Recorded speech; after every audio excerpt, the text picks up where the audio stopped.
आज मैं जो आपको 11 स्कीम्स बताऊंगा, ये आपको मोटा मोटा बताऊंगा, ब्रीफ में बताऊंगा कि आप इन स्कीम्स का लाभ किस प्रकार से उठा सकते हैं। और अगर इनके बारे में आपको कंप्लीट जानकारी चाहिए तो प्लीज आप चैनल के डिस्क्रिप्शन में जाकर आप सभी की अलग अलग वीडियो देखकर कंप्लीट फॉर्म कैसे फिल करते हैं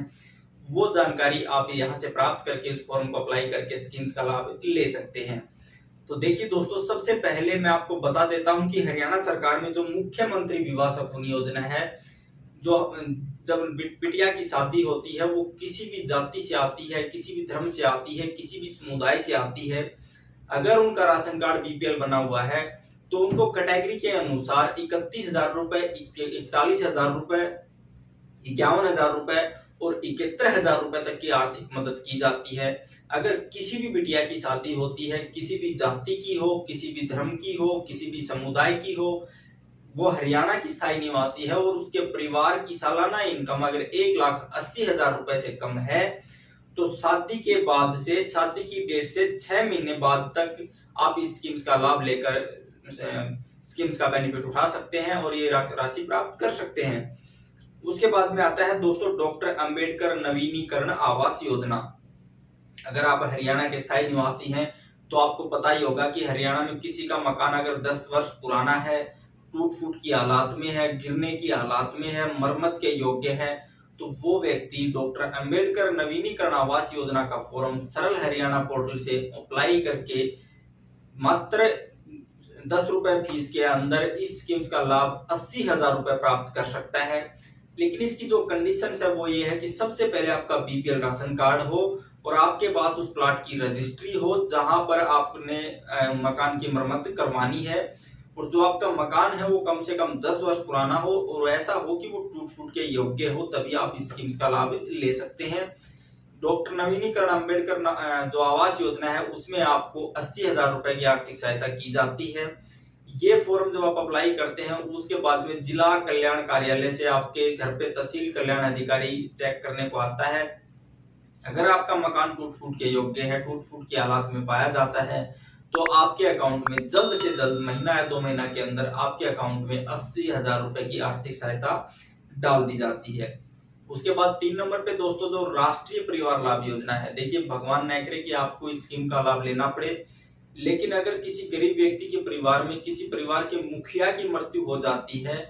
तो हरियाणा सरकार के द्वारा उसको 20,000 रुपए की आर्थिक सहायता राष्ट्रीय परिवार लाभ योजना के तहत दी जाती है।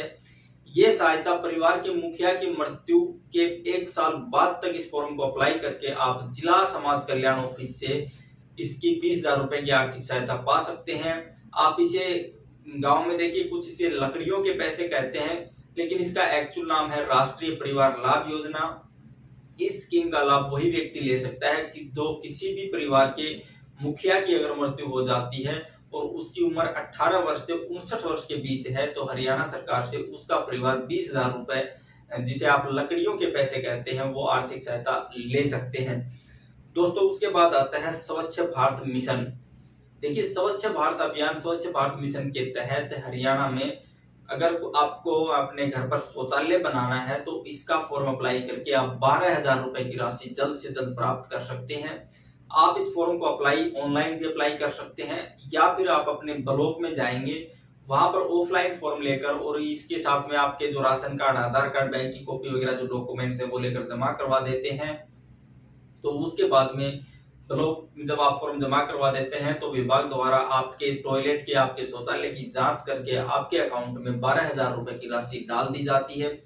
दोस्तों मैं आपसे रिक्वेस्ट करूंगा कि आप इस फॉर्म को ज्यादा से ज्यादा ऑनलाइन अप्लाई कीजिए, क्योंकि ऑनलाइन अप्लाई करेंगे तो उसका आपके पास एक रिकॉर्ड होगा। अगर आप ब्लॉक में जमा करवाते हैं तो वहां से आप इसके डायरेक्ट डिस्पैच नंबर लीजिए, क्योंकि देखिए यहाँ पर क्या होता है, मैं आप किसी सरपंच को बुरा लगेगा, मैं इसे बता देता हूँ कि यहाँ पर सरपंचों के पास जो ब्लॉक से कोऑर्डिनेटर वगैरह आते हैं, जो चेक करने के लिए अधिकारी आते हैं, तो सरपंच क्या करते हैं कि अपने मिलने वालों के नाम का जो फॉर्म है उसे तो अप्रूव करवा देते हैं और बाकी का बोल देते हैं कि इसका तो काट दीजिए। तो देखिए दोस्तों, अगर आप फॉर्म अप्लाई करते हैं ऑनलाइन तो उसका आपके पास रजिस्ट्रेशन नंबर होता है, या फिर आप इस फॉर्म को ऑफलाइन ब्लॉक में कॉपी जमा करवा के उसका डायरी नंबर लेंगे तो उसके बाद में आपके पास एक रिकॉर्ड होगा और उस रिकॉर्ड के अनुसार आप लोग ब्लॉक से पूछ सकते हैं कि हमारा फॉर्म किस स्टेज पर है। देखिए, आप इसको ऑनलाइन चेक भी कर सकते हैं। अगर आपका फॉर्म रिजेक्ट कर दिया जाता है, आपके पैसे नहीं आते, तो दोस्तों आप आरटीआई लगाइए, इसकी शिकायत कीजिए, उनसे पूछिए कि हमारा फॉर्म किस कारण से रिजेक्ट किया। देखिए दोस्तों, मैंने आपको पहले बता दिया, उनसे आप ये अगर पूछेंगे तो आपका फॉर्म वो 100% अप्रूव करेंगे। इस टाइम तो अगर आपको रिजेक्ट कर देते हैं, तो जब भी दोबारा से फॉर्म निकलते हैं तो आपको 12,000 रुपए स्वच्छ भारत के अभियान के तहत आपके टॉयलेट के पैसे आपको मिलेंगे। तो दोस्तों, इस प्रकार से आप स्वच्छ भारत जो अभियान है, स्वच्छ भारत मिशन है, उसके तहत शौचालय के पैसे ले सकते हैं। इसके बाद में आता है आपकी बेटी हमारी बेटी। देखिए, किसी के घर में अगर बिटिया पैदा होती है तो उस बिटिया पैदा होने पर उस बेटी के अकाउंट में सरकार के द्वारा कुछ आर्थिक मदद की जाती है, कुछ पैसे डाले जाते हैं, और जब उस बिटिया की उम्र 18 वर्ष कंप्लीट हो जाती है तो हरियाणा सरकार के द्वारा आपकी बेटी हमारी बेटी योजना के तहत उसकी शादी के टाइम या 18 वर्ष की उम्र कंप्लीट हो जाती है तो उसकी मदद की जाती है। इस फॉर्म की ज्यादा जानकारी के लिए आप अपने नजदीकी आंगनबाड़ी सेंटर पर संपर्क कर सकते हैं। उसके बाद में दोस्तों आता है प्रधानमंत्री आवास योजना। ये पैसे भी आपको पंचायत डिपार्टमेंट देता है। ये फॉर्म भी आप ऑनलाइन अप्लाई कीजिए। इसका ध्यान रखिए कि फॉर्म कब अप्लाई होता है, और या आप अपने सरपंच से संपर्क में रहिए, या फिर आप अपने डायरेक्ट बीडीपीओ ऑफिस में इसके बारे में संपर्क कीजिए। बीडीपीओ मतलब आपका पंचायत जो दफ्तर होता है ब्लॉक में, वहां पर इसके फॉर्म निकलते हैं। कई बार ये फॉर्म ऑफलाइन भी लेते हैं और कई बार ये फॉर्म ऑनलाइन भी निकलते हैं। तो आप इसके बारे में ब्लॉक से संपर्क में रहिए, पंचायत विभाग से संपर्क में रहिए, अपने सरपंच से, अपने सेक्रेटरी से, और भी अपने जानकार से पूछकर आप इस फॉर्म को सबमिट कीजिए। इसमें आपको 2.5 लाख रुपए की राशि दी जाती है। उसके बाद में दोस्तों आता है आयुष्मान भारत योजना। आयुष्मान भारत योजना आपको पता ही होगा कि अगर किसी व्यक्ति के परिवार की इनकम 1,80,000 रुपए से कम है तो उसको 5 लाख रुपए तक का उसका इलाज फ्री किया जाता है। किसी भी हॉस्पिटल में 5 लाख रुपए तक का इलाज करवा सकते हैं। आयुष्मान भारत योजना के तहत उसके परिवार को कोई भी सदस्य, गरीब व्यक्ति का बीपीएल राशन कार्ड में जिसका नाम दर्ज है और उसका आयुष्मान कार्ड बना हुआ है, तो वो इसमें 5 लाख रुपए तक अपना इलाज करवा सकता है। उसके बाद आता है दोस्तों मुख्यमंत्री राहत कोष योजना। मुख्यमंत्री राहत कोष योजना में मैं आपको बता देता हूं, इसमें किसी भी प्रकार का कोई भी बीपीएल राशन कार्ड होना जरूरी नहीं है। देखिए, अगर कोई भी ऐसा व्यक्ति है जिसको वो किसी गंभीर बीमारी से पीड़ित है, जैसे कैंसर, हार्ट अटैक, किडनी, इस प्रकार की 25 बीमारी हैं, अगर वो किसी गंभीर बीमारी से पीड़ित है और उसने अपना किसी भी हॉस्पिटल में इलाज करवाया था, चाहे वो इलाज आज करवाया हो या उसने वो इलाज आज से 10 साल पहले करवाया हो, 5 साल पहले करवाया हो, अगर उसके पास उस हॉस्पिटल के बिल हैं जहां से उसने अपना इलाज करवाया था, अगर उसके पास वो बिल 4 लाख रुपए के हैं तो उसको 1 लाख रुपए, अगर 4 लाख रुपए से ऊपर उसके बिल हैं तो उसको देखिए 1 लाख रुपए से ज्यादा राशि नहीं मिलेगी। अगर उसके पास 2 लाख के बिल हैं तो 50,000 रुपए, 1 लाख के हैं तो उसको 25,000 रुपए। इस प्रकार किसी भी राशि का 25% पैसा उसके अकाउंट में डाल दिया जाता है। इसमें उसको कुछ भी नहीं करना होता। सरल हरियाणा पोर्टल पर इस फॉर्म को अप्लाई करेंगे और वहां पर आप अपने जहां पर भी आप अपना इलाज करवाया था वहां के बिल की कॉपी लगाकर फॉर्म सबमिट कर देंगे। ये फॉर्म आप सरल पोर्टल से सीएम रिलीफ फंड के नाम से आप अपने घर पर भी अप्लाई कर सकते हैं, या फिर आप जिला अंत्योदय केंद्र में मात्र 10 रुपए में अप्लाई करवाकर इस स्कीम का लाभ ले सकते हैं। दोस्तों, मैं तो आपसे रिक्वेस्ट करूंगा कि आपके आसपास, आपके समाज में, आपके पड़ोस में ऐसा कोई व्यक्ति है जो किसी गंभीर बीमारी से पीड़ित है और उसने अपनी बीमारी का इलाज करवाया था, तो उसको इस मुख्यमंत्री राहत कोष योजना के तहत उसका फॉर्म अप्लाई करवाइए और उसको 1 लाख रुपए तक की मदद दी जाती है। इसके बाद दोस्तों आता है रोजगार विभाग के द्वारा दी जाने वाली स्कीम है, जिसे एम्प्लॉयमेंट डिपार्टमेंट के द्वारा दी जाती है। ये स्कीम है एक परिवार एक रोजगार योजना। इसमें अगर किसी भी बीपीएल परिवार में किसी भी व्यक्ति का बीपीएल परिवार है और उसके परिवार में कोई भी व्यक्ति सरकारी रोजगार में नहीं है, तो उस परिवार को एक परिवार एक रोजगार स्कीम के तहत वो अपना रोजगार विभाग में नाम दर्ज करवाए, तो रोजगार विभाग के द्वारा उसको जल्दी से जल्दी उसकी जांच करके जब भी कोई रिक्वायरमेंट आती है तो सबसे पहले उसको नौकरी देने की सिफारिश की जाती है और रोजगार विभाग के द्वारा उसको जल्दी से जल्दी किसी भी छोटे मोटे काम पर लगवाने की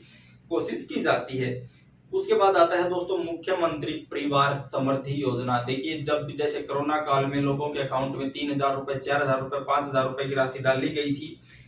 इस प्रकार जब मुख्यमंत्री परिवार समृद्धि योजना के तहत जब भी देश में, जब भी स्टेट में किसी भी प्रकार की सरकार कोई मदद करना चाहती है, किसी भी गरीब व्यक्ति को कुछ पैसे देना चाहती है, तो वो बीपीएल परिवार वालों को भी जिनकी इनकम 1,80,000 रुपए से कम है, तो मुख्यमंत्री परिवार समृद्धि योजना के तहत उनके अकाउंट में कुछ पैसे की मदद की जाती है, उनके अकाउंट में कुछ आर्थिक मदद करके उनके अकाउंट में पैसे डाल दिए जाते हैं। उसके बाद आता है अंत्योदय परिवार उत्थान योजना। अंत्योदय परिवार उत्थान योजना के तहत हरियाणा सरकार में दोस्तों मेले लगाए गए थे, प्रत्येक जिले में, प्रत्येक ब्लॉक में। इस मेले के अंदर क्या था कि अगर कोई गरीब व्यक्ति है जिनके परिवार की इनकम 1,80,000 रुपए से कम है,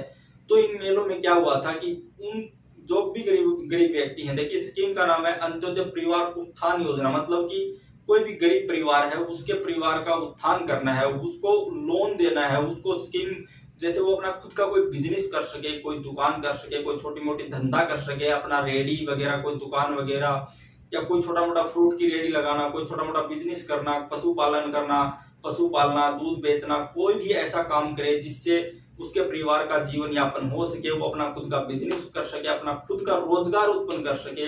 इसके लिए अंत्योदय परिवार उत्थान योजना के तहत हरियाणा सरकार से उसके अकाउंट में, मतलब कि उसको मदद के उद्देश्य से कुछ लोन दिया गया था। या जब भी कोई स्कीम्स आती है तो सरकार का मकसद क्या है कि उस परिवार को ज्यादा लोन देकर वो इस प्रकार से उसको ऊपर उठाना कि वो अपने परिवार की खुद मदद कर सके। सरकार ये लोन उनको बहुत कम ब्याज पर देती है, मतलब ब्याज तो उनसे लेती ही नहीं है। कहने का मतलब अंत्योदय परिवार उत्थान योजना स्कीम के तहत व्यक्ति के को लोन दिया जाता है और व्यक्ति उस लोन को लेकर अपना खुद का धंधा करता है, जिससे उसका परिवार अपना खुद का रोजगार उत्पन्न करता है ताकि वो अपने परिवार का जीवन यापन कर सके। तो दोस्तों, इस प्रकार हरियाणा सरकार के पास 450 स्कीम्स हैं। मैं उन सभी स्कीम्स पर अलग अलग वीडियो बनाऊंगा, तो प्लीज आप चैनल को सब्सक्राइब कर लीजिए, क्योंकि जब भी मैं कोई वीडियो बनाऊंगा ना, वो वीडियो सबसे पहले पहुंच जाएगी अगर आप चैनल को सब्सक्राइब कर लेते हैं तो दोस्तों, अगर आपको वीडियो अच्छी लगी और इस प्रकार की वीडियो आप देखना चाहते हैं तो प्लीज प्लीज प्लीज दोस्तों चैनल को सब्सक्राइब करिए, ताकि जब भी मैं कोई नई वीडियो डालूं उसका नोटिफिकेशन सबसे पहले आपके पास पहुंच जाए।